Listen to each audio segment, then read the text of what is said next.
베드로전서 2절입니다. 길지 않은데 시작할 때 흩어진 나그네는 멀리 있는 것이 아니라 우리 자신의 삶이라고 설명을 드렸고요. 지난주에는 흩어진 나그네가 우리 인생의 실상이니 우리 실력으로만 살 수 있는 것이 아니고 전적인 하나님의 은혜와 평강으로 산다, 이렇게 말씀을 드렸습니다. 기억이 나실 것 같아요. 이제 남은 것은 이제 하나입니다. 하나인데 그게 뭐냐? 하나님의 은혜와 평강이 우리의 인생을 어떤 방향으로 이끌어 가느냐 하는 거예요. 그게 이제 2절에 나오는 이제 순종함과 핏뿌림이라는 단어입니다. 이 말씀을 준비하기 위해서 묵상하고 정리를 하는 중에 불현듯 말씀을 좀 바꾸었습니다. 시편 90편을 중심으로요. 이유는 다른 것이 아닙니다. 염려 많으시죠? 어떤 분들은 오늘 예배를 나와야 되나 말아야 되나. 저희 교단의 한 교회는 지금 오늘 예배를 폐했습니다. 여러분 뉴스를 들어보신지 모르지만 그 교회에 코로나 바이러스 걸린 분이 오셨어요. 어쩔 수 없이 이제 그렇게 예배를 오늘 쉰다고 공지가 났는데요. 뭐 그런 염려가 우리에게 지금 가득하거든요. 근데 여러분, 이번 이런 일들을 겪으실 때 어떤 것들을 좀 느꼈습니까? 그냥 세상에 사는 뉴스 말고 내가 신앙 안에서 이런 일들을 어떻게 이해를 하셨냐 하는 거예요. 저는 이번에 이런 일들을 생각하면서 우리가 피조물이구나, 정말 우리가 피조물이가 하는 것들을 다시 한번 생각했거든요. 무슨 얘기냐? 인간들은요, 그 자기가 가꾼 세계 있잖아요. 이게 요동치 않을 것이라는 기대를 가지고 삽니다. 우리가 얼마나 대단한지, 우리가 가꾸어낸 세계 눈으로 보는 것으로 우리가 참 만족하며 살거든요. 도시의 아주 높은 마천루들, 손가락 하나만 우리가 움직이면 문명의 이 길을 가지고 뭐 얼마든지 우리가 편리하게 살잖아요. 그러다 보니 어느덧 우리 속에 우리가 이렇게 살면 온 지구, 온 우주의 주인이 되겠구나 했던 어떤 느낌들을 가지고 있었던 것 같아요. 근데 이번에 그게 완전히 깨졌죠.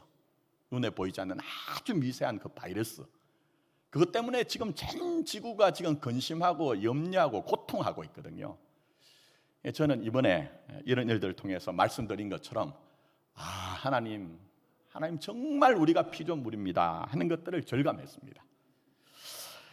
자, 그래서 제가 사실은 주보를 하면서 설교 제목을 코로나 바이러스가 불러온 균열, 이렇게 이제 좀 정했어요. 코로나 바이러스가 불러온 균열. 근데 이게 너무 정물적이더라고요. 그래서 그렇게 쓰지 않았고요. 더 중요한 것은 이것입니다. 신자의 인생은요, 커다란 사건이 있을 때만 유별나게 나는 피조물입니다 하며 사는 게 아니라는 거예요. 늘 항상 언제나 하나님 앞에서 나는 피조물입니다 하는 것들을 인정하며 인식하며 사는 것이 신앙이라는 거예요. 그래서 오늘 결론은요, 하나님이 우리에게 말씀하십니다. 우리에게 늘 자신의 유한성을 인정하고 자신의 유한성을 인식하고 인정하면서 주의 긍휼을 구하는 그런 삶을 살라, 그렇게 말씀하고 계세요. 우리가 우리 자신의 피조물됨을 늘 항상 언제나 날카롭게 자각을 하면서 정말 하나님 앞에서 하나님의 긍휼을 구하는 그런 인생을 사는 것이 신앙이란 것입니다. 자, 다시 한번 돌아보시면 베드로 사도가 우리에게 흩어진 나그네, 이렇게 얘기했습니다. 이 나그네라는 것은 자기의 계획으로 살 수 없다는 거예요. 오늘까지는 내 실력으로 좀 산 것 같지만 내일이 보장이 되지 않는 것이 나그네입니다. 그렇다면 이것은 무엇을 얘기하느냐? 나의 유한성, 나의 한계를 절감하고 그것을 인정하는 것이 바로 나그네라는 것이죠. 근데 문제는 뭐냐 하면요, 저도 그렇지만 아는 것하고 사는 것이 달라요. 아는 것하고 사는 것이 다르다니까요, 여러분. 우리가 머리로는, 입술로는 하나님, 우리는 피조물입니다, 우리는 정말 유한한 인생입니다라고 얘기하지만, 우리가 의식은 하지 못하지만 우리는 영원할 것이라는 어떤 관념들, 느낌을 가지고 삽니다. 무슨 얘기냐 하면요, 시간에 대한 것입니다. 자, 여러분 한번 보십시오. 많은 경우에 우리는 우리의 시간에 대해서 어제가 있었고 오늘 살았으니 당연히 뭐가 있죠? 내일이 있을 것이라고 생각하는 거예요. 이게 바로 우리가 제가 말씀드린 것처럼 하나님 우리는 피조물입니다, 영원하지 않습니다라고 하지만 실제로는 우리가 영원하다는 것을 전제로 해서 지금 살고 있다는 거예요. 무슨 말인지 이해가 되시죠, 여러분? 제가 물론 이것은 뭐 인생에 대한 계획도 없이 마음대로 살자는 것이 아닙니다. 정말 우리가 제대로 믿었다고 하면요, 우리는 날카롭게 날마다 항상 언제든지 자기의 그 유한성을 절감할 것입니다. 그리고 정말 주의 은혜를 구하는 그런 인생을 살 수밖에 없을 것이라는 것입니다. 제가 계속 말씀드리지만 나그네라는 것은요, 정주하고 싶으나 정주할 수 없는 사람이에요. 그러니까 내가 어떤 시간을 정해놓고 사는 것이 아니라 가야 될 곳이 있기 때문에 그 시간의 한계 속에서 살아가는 것이 나그네라는 것입니다. 우리는 그런 나그네처럼 언제든지 내 한계를 인정하며 살아가야 된다는 거예요. 특히 오늘 시편 90편은요 시간에 대한 문제를 자꾸 대두를 시키고 계세요. 근데 조금만 여러분이 깊이 생각해 보시면 이게 별것 아닌 것 같아도 우리에게 최고로 큰 한계상은 시간입니다. 시간. 자, 무슨 얘기냐? 우리는 시간 안에 사는 존재입니다. 절대 시간 바깥에 살 수가 없어요. 그러니 시간을 내가 조정하거나 조작하거나 바꿔낼 수가 없는 존재입니다. 가끔 이제 신방을 하면요, 한 50대 정도가 되면요, 진담 반 농담 반으로 그런 얘기를 하는 경우가 있습니다. 목사님, 제가 제 배우자를 그때 만나지 않았더라면, 제가 그때 그 사람을 만나지 않았더라면, 이런 얘기를 하세요. 근데 여러분 한번 잘 생각해 보십시오. 그때 내가 좋아서, 그때 내가 결정해서 내가 지금 이렇게 산단 말입니다. 근데 지금 조금 보니까 부족한 점도 있고 후회가 된다고 해서 과거로 돌아갈 수 있더냐 하는 거예요. 정말 과거로 돌아갈 수 있더냐 하는 거예요. 절대로 돌아가지 못합니다. 그러니 여러분, 시간이라는 것은요 우리에게 제일 큰 한계상입니다. 또 하나 중요한 것은 시간은 종말적이에요. 무슨 얘기냐 하면요, 내가 그때 생각하고 내가 판단한 것이 오늘 그 결과를 누가 가지고 살아야 되죠? 내가 가지고 사는 거예요. 남들이 살아주지 못하고 내가 그 시간 속에서 판단한 것을 가지고 살 때 그 결과가 내게 돌아올 수밖에 없기 때문에 이 시간은 종말적인 것입니다. 자, 그러니 하나님께서 우리에게 시편 90편 말씀 보시면 이런 시간을 주시면서 그 시간의 한계 속에 우리가 살도록 한 것은요 다른 것이 아닙니다. 정말 오직 영원하신 분은 누구 한 분밖에 없죠? 하나님 한 분밖에 없다는 거예요. 우리가 이 시간의 한계 속에 때로는 끙끙거리고 신음하면서 뭐 그렇게 우리가 살아가는 이유는요, 정말 영원하신 분은 하나님 한 분밖에 없으니 그분만 바라보고 그분에게 긍휼을 구하며 그렇게 살라고 그 시간의 한계 속에 우리 인생을 두신 거예요. 자, 그래서 시편 90편 이제 자세히 강의하지 못합니다. 그러나 코로나 변종 바이러스, 신종 바이러스 때문에 말씀드린 것처럼 우리의 시간을 좀 새롭게 이해하기 위해서 좀 살펴볼 부분이 있습니다. 자, 먼저 1절과 2절 보시기 바랍니다. 주여, 주는 대대에 우리의 거처가 되셨나이다. 산이 생기기 전, 땅과 세계도 주께서 조성하시기 전, 그게 언제죠? 곧 영원부터 영원까지. 영원부터 영원까지. 이게 여러분에게 감각에 와닿으세요? 이거 와닿으면 그분은 이상하신 분입니다. 나는 영원부터 영원을 안다고 하면요 문제가 생긴 거예요. 사실은 영원과 영원이라는 것은요 시간 이전과 시간 바깥이기 때문에 우리는 절대로 그것을 제대로 이해하기가 힘듭니다. 근데 보시면 그 영원에서 영원까지 계신 하나님이 어떤 분이시냐, 1절 말씀 보시면 그게 뭐가 등장하느냐 하면요 아주 중요한 얘기가 나오고 있습니다. 대대라는 말이 나오고 있어요. 그러니까 1절부터 6절까지가 시편 90편, 시편에서 유일하게 모세가 쓴 시거든요. 첫 번째 단락입니다. 여기에 그 영원하신 하나님과 피조물인 우리의 그 유한성을 아주 날카롭게 대조를 하는데 1절을 보시면 대대라는 말이 나와요. 우리는 대대로 살 수 있습니까? 잘 살아야 한 세대, 건강하면 두 세대입니다. 대대로 살 수 있는 사람은요, 이 중에 제가 예언을 하자면 아무도 없습니다. 정말 아무도 없습니다. 그러니 이 한계 속에 사는 우리는 우리 자신이 거처가 될 수 없다는 거예요. 우리 자신이 인생의 기초와 토대가 절대 안 된다는 거예요. 왜? 시간에 대해서 우리는 다 한계 아래 살기 때문에, 그 연약함 아래 살기 때문에 영혼과 영혼, 그 시간 바깥에 존재하시면서 우리의 삶에 개입하실 수 있는 분은 하나님 한 분밖에 없기 때문에 하나님만이 우리의 거처와 기초와 토대가 된다는 거예요. 근데 문제는 뭐냐? 그것은요, 대부분의 우리는 저를 포함해서 그렇게 우리가 유한함에도 불구하고 우리는 우리 자신이 우리의 기초가 되고 싶어 합니다. 한번 잘 생각해 보세요. 우리는 그렇게 하나님 하지만 실제적으로요, 하나님을 우리의 인생의 거처와 기초와 토대를 삼지 않는다니까요, 여러분. 그래서 여러분, 그 극명한 모습이 바벨탑 사건 아닙니까? 여러분, 바벨탑 사건에 나오는 사람들 정말 어리석고 정말 악한 놈들 같죠. 못된 놈들 같죠. 근데 보시면요, 그렇지 않습니다. 그 바벨탑을 만든 사람들은요, 아신 것처럼 방주에 들어갔던 누구죠? 노아의 후손들이에요. 노아의 후손들이에요, 여러분. 이게 무슨 얘기입니까? 이 땅에 사는 모든 사람들은 하나님이 우리의 거처이십니다, 기초입니다, 토대입니다라고 얘기하지만 실제적으로는 자기가 자기 인생의 기초와 토대가 되고 싶어 하면서 그렇게 산다는 거예요, 여러분. 그래서 여러분, 우리도 한번 보십시오. 우리도 어떻게 삽니까? 조금만 잘 되면요, 뭐 저도 그렇지만 조금만 잘 되면요, 하나님이 생각나지 않아요. 목사도 솔직하게 말씀드리면 조금만 잘 되면요, 그 잘된 일을 가지고 나를 인식하면서 나 자신을 기초로 삼고 싶어하는 것이 우리 모든 사람의 모습입니다. 또 들어가서 어떻습니까?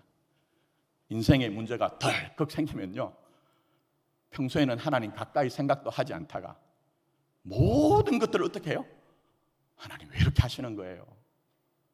아니 내가 무슨 유별나게 잘못한 것이 있습니까? 라고 하면서 하나님에게 모든 화살을 돌리면서 불평하고 원망하는 그 모습이 뭐라고요? 우리가 우리 자신에 대해서 기초와 토대를 삼고 있다는 거예요. 그러니 여러분, 이런 일들을 통해서 우리가 다시 한번 생각해야 되는 것은, 우리의 신앙도 뭐 그렇게 잘난 것이 아니구나, 그렇게 우리가 빼어난 것이 아니구나 하는 것들을 생각해야 됩니다. 그러면서 이제는 생각해야 됩니다. 뭘 생각합니까? 우리의 거처는 누구시라고요? 하나님 한 분이라는 거예요.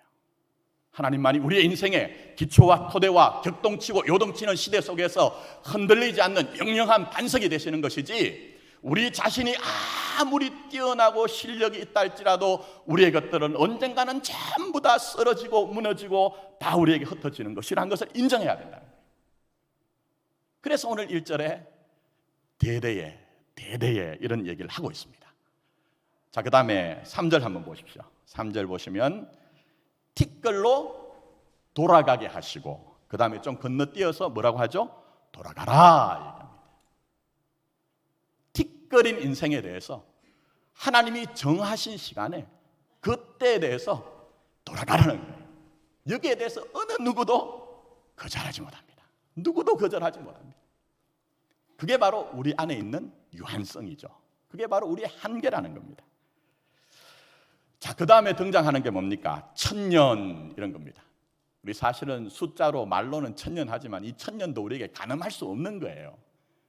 근데 말씀을 보니까 그 다음에 뭐라고 합니까? 그 1000년에 대해서 지나간 어제 같으며, 지나간 어제 같으며 밤의 한순간과 같다는 거예요. 자, 그러면 여기에 등장하는 이 모든 문장을 말로 한마디로 정리하면 뭔지 아십니까? 우리가 이해하고 있는 시간, 우리가 붙들고 싶어하는 그 시간을 하나님이 전부 다 해체를 하신다는 거예요. 조금 복잡죠? 우리는 우리 시간에 대해서 우리는 당당하고 떳떳하고 나 이 정도 이렇게 살았습니다라고 하는 그런 마음을 가지고 살고 싶은데, 영원한 하나님이 우리 인생에 개입하실 때는요, 그 모든 것들을 전부 다 해체를 하신다는 거예요. 이걸 이해하기 위해서 마태복음 7장 보시면 아십니다. 마태복음 7장에 보시면 어떤 한 무리들이 주님 앞에 나와요. 제가 볼 때는 보무도당당하게 내가 살았던 인생의 시간들을 전부 다 끌고 나와가지고 주님 앞에 얘기하고 있습니다. 주여, 주여, 우리가 주의 이름으로 선지자 노릇을 하며 주의 이름으로 귀신을 쫓아내며 주의 이름으로 많은 권능을 행하지 아니하였나이까? 라고 얘기합니다. 근데 깜짝 놀랄 얘기를 하시죠, 주님이. 주님이 뭐라고 하십니까? 주님이 내가 너희를 도무지 어떻게 해요? 알지 못한다는 거예요. 도무지 내가 너희들을 알지 못하니 불법을 행하는 자들아 내게서 떠나가라고 얘기합니다. 그러면 그 사람들의 입장에서 너무 섭섭하거든요. 여러분 한번 생각해 보십시오. 주의 이름으로 그들이 선지자 노릇한 것, 주의 이름으로 귀신을 쫓아내고 주의 이름으로 권능을 행한 그 순간에는 그들의 생각과 그들의 판단에는 그게 전부 다 아름다운 시간이었다는 거예요. 가치가 있는 시간이었다는 거예요. 영원히 남을 만한 것이었다는 거예요. 그런데 정작 주님 앞에서는 그 결정적인 순간에서 보니 내가 영원하고 내가 의미가 있다고 했던 모든 그 시간과 일들이 아무것도 아니라는 거예요.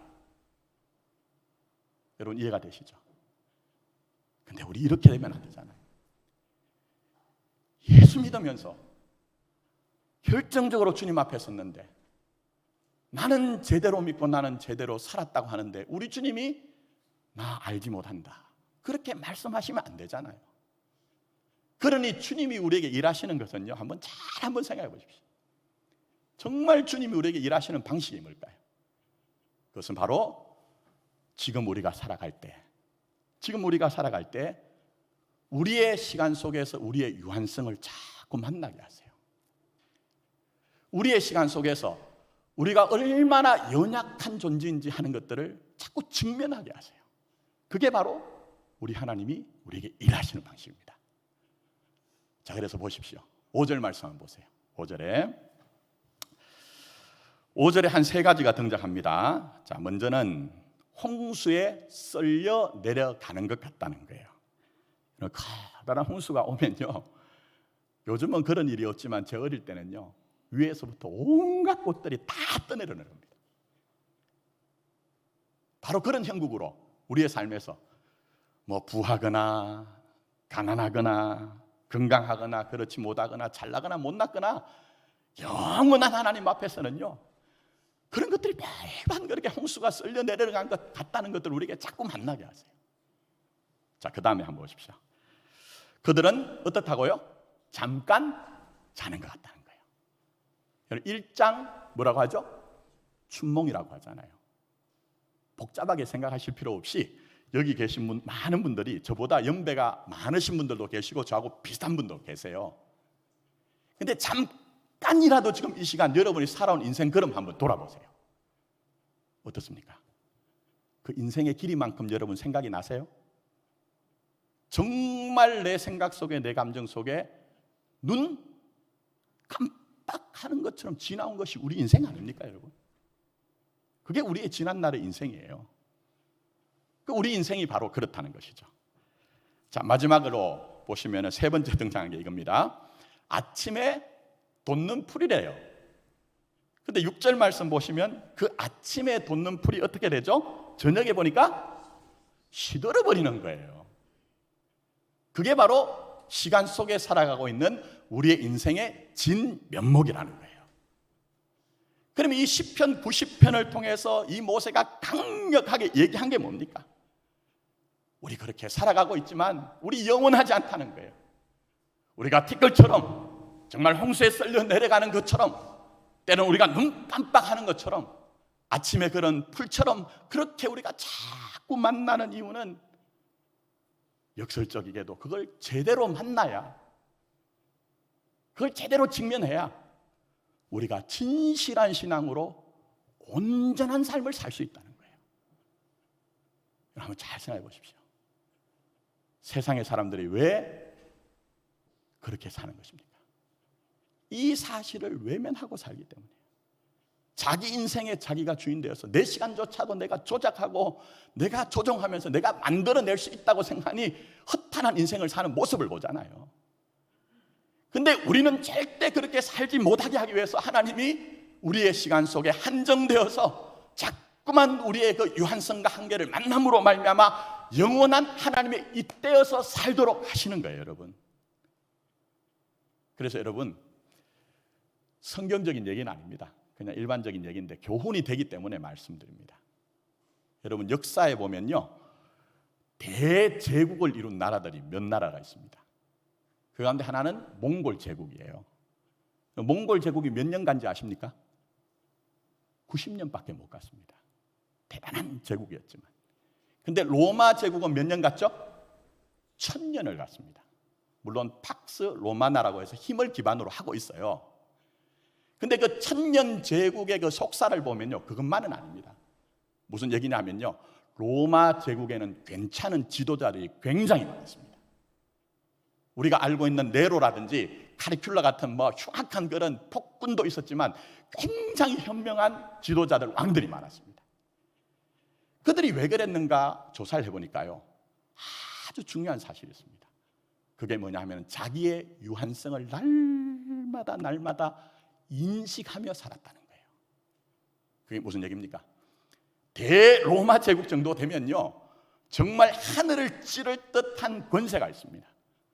사람들에게 좌로 가라 하면 좌로 가야 되고 우로 가라고 하면 우로 가야 돼요. 혹시라도 교만할까 싶어서 메멘토 모리, 끝이 있다, 종말이 있다, 죽음이 있다는 것을요, 아침이 되어서 제일 먼저 아련하는 그 신하가 있으면 그가 왕의 얼굴을 보자마자 메멘토 모리, 메멘토 모리라고 그렇게 외쳤다는 거예요. 그런데 여러분, 메멘토 모리라는 것이 별로 기분은 좋은 말은 아니거든요. 썩 내키는 말은 아니에요.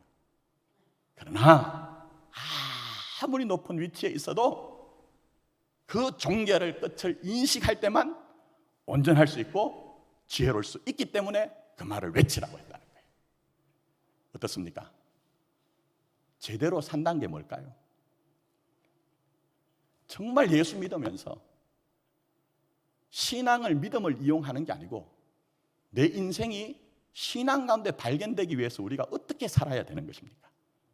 그게 바로 우리의 유한성, 우리의 한계를 우리가 인정하고 우리는 주님의 긍휼을 구해야 된다는 것입니다.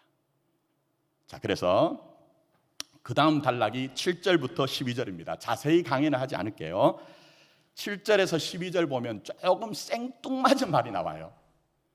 그게 뭐가 등장하느냐? 7절부터 12절에 보시면 죄라는 말이 등장을 합니다. 근데 이게 도무지 이상하거든요.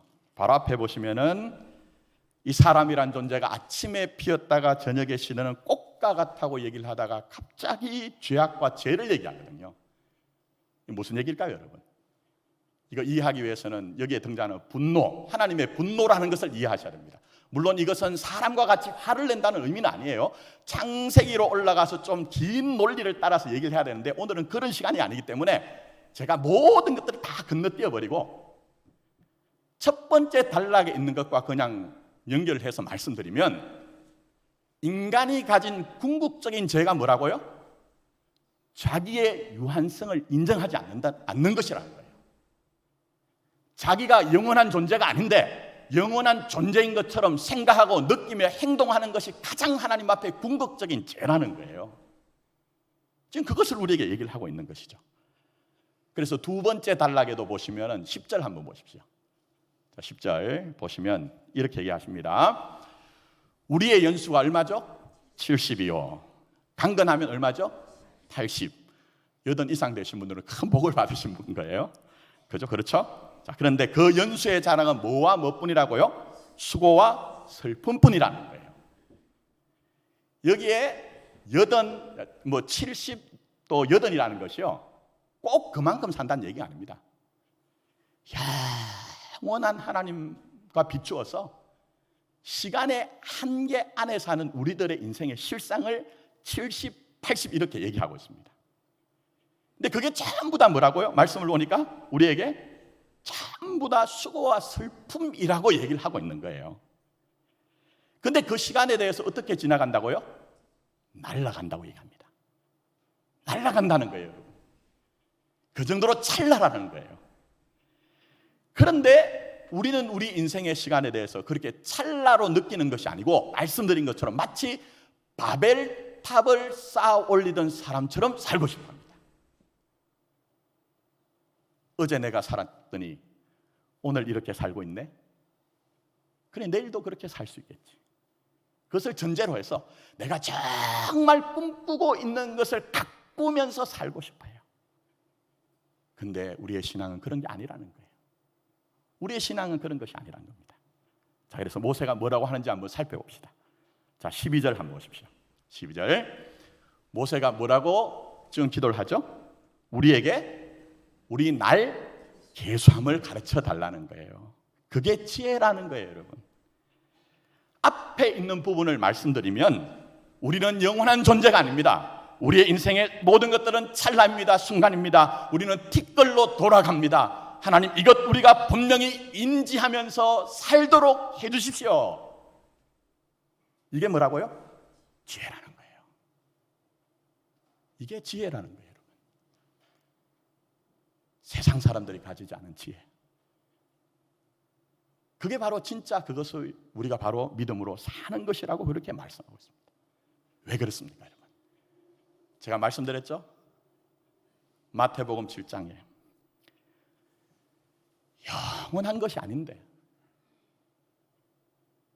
영원한 것으로 착각하고 오해해서 그거 가지고 살면요, 결정적인 순간에 주님 앞에 섰을 때 돌이킬 수 없기 때문이에요. 정말 영원한 것이 아닌데 그거 붙들고 살면 언젠가 주님 앞에 서면 그때는 우리가 회복할 시간이 없다니까요. 그러나 지금 살면서 우리가 영원한 것이 아닌데 영원한 것처럼 착각하며 살다가 그것이 얼마나 우리에게 허무한가 하는 것들을 깨닫게 될 때에 결정적으로 주님 앞에 섰을 때는 허무하지 않는 거예요, 여러분. 내가 지금 살면서 영원한 것이 아닌데 그 영원한 것 붙들고 전전긍긍하며 살다가 그것 때문에 절망하면요, 결정적으로 주님 앞에 섰을 때 절망하지 않기 때문에 우리 주님이 그렇게 하시는 거예요. 그러니 하나님이 일하시는 것은요, 종교적이 아닙니다. 기복주의에서 얘기하는 그런 방식이 아니라는 거예요. 여러분에게 전부 여러분의 살아가는 것들이 영원하신 하나님과 이때도록 하기 위해서 그렇게 우리에게 일을 하신다는 거예요. 그리고 더 나가서 더 중요한 것이 있습니다. 우리가 이 우리의 유한성을 알 때만 진짜 신앙을 가집니다. 그 사람이 아니고요, 믿음하지만 그 믿음 이용해가지고 내가 내 영원성을 확보하기 위해서 사는 것이 아니고 티끌과 같은 나 자신을 알기 때문에 진짜 중심의 진실을 가지고 내 속 사람을 가지고 하나님과의 새로운 관계 속에 완전히 들어가게 된다는 거예요. 그게 뭐라고요? 자기의 유한성, 자기의 한계를 만나야 된다는 겁니다.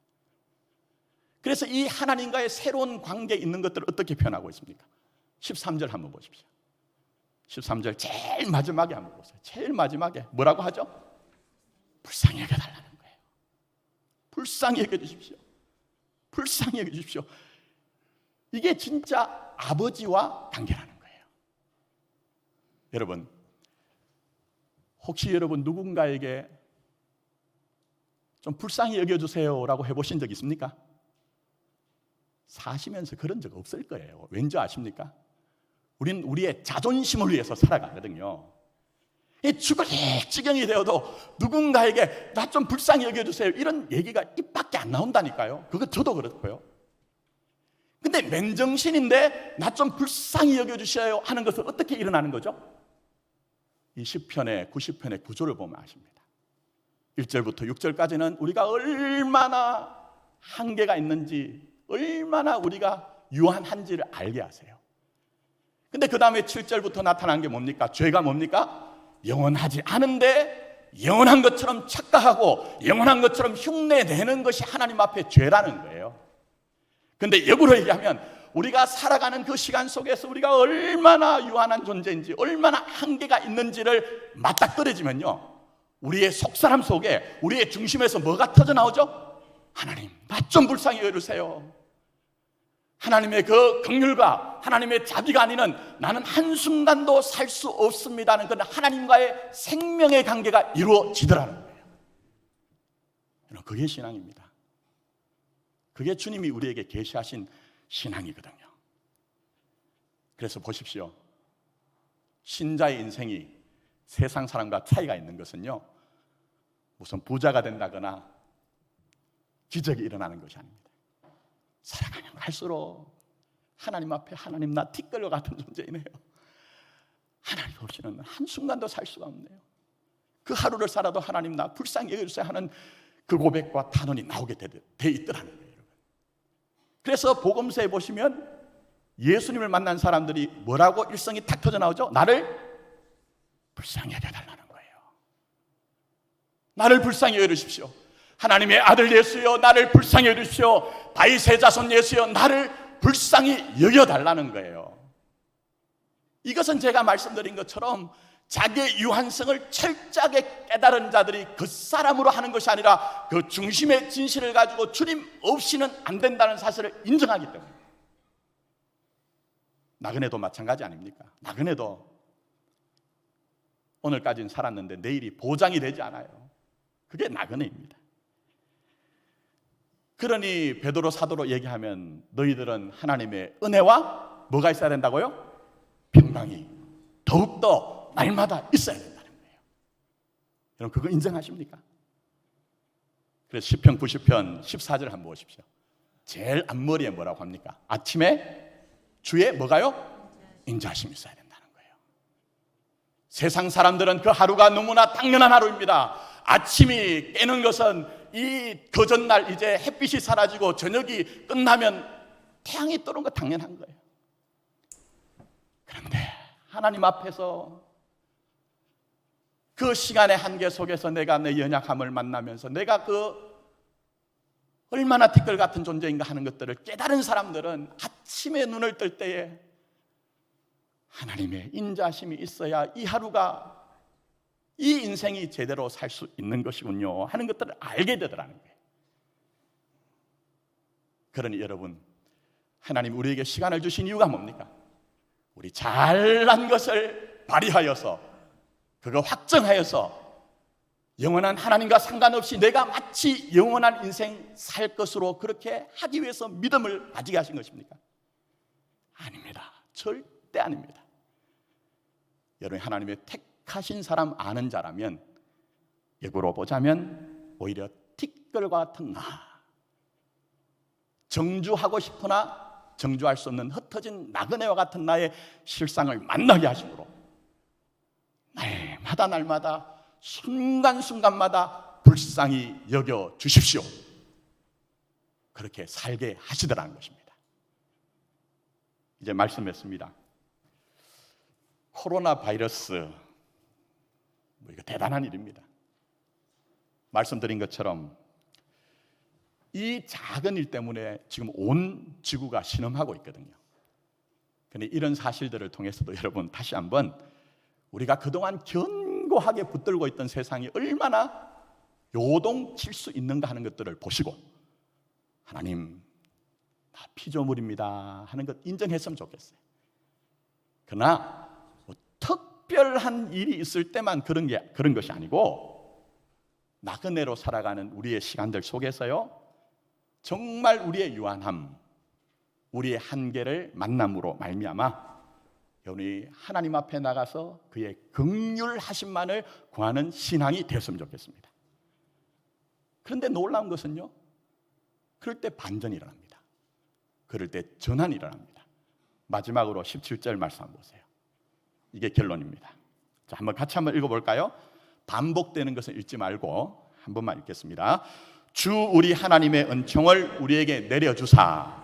주님의 은총이 내려오면 그 다음에 어떻게 됩니까? 말씀 한번 보시기 바랍니다. 손으로 행하는 그죠? 그 일들을 아주 그 견고한 일이 우리에게 견고하게 해달라는 거예요. 무슨 얘기입니까, 여러분? 우리 자신의 유한함을 인정하고 우리 자신의 한계를 우리가 받아들이면서 불쌍히 여겨주십시오. 주님의 자비가 아니면 아무것도 되지 못합니다 하는 것을 인정할 때에 내가 지금 행하고 있는 손으로 행하는 아주 작은 일일지라도 이 격동치고 요동치는 시대 속에서 흔들리지 않는 견고한 인생이 되게 하겠다는 거예요. 그리고 더 나아가서 읽지는 않았지만 그런 시간 속에서 우리에게 정말 우리를 기쁘게 하시고 우리를 즐겁게 하시는 하나님을 만나고 경험하게 하겠다는 것입니다.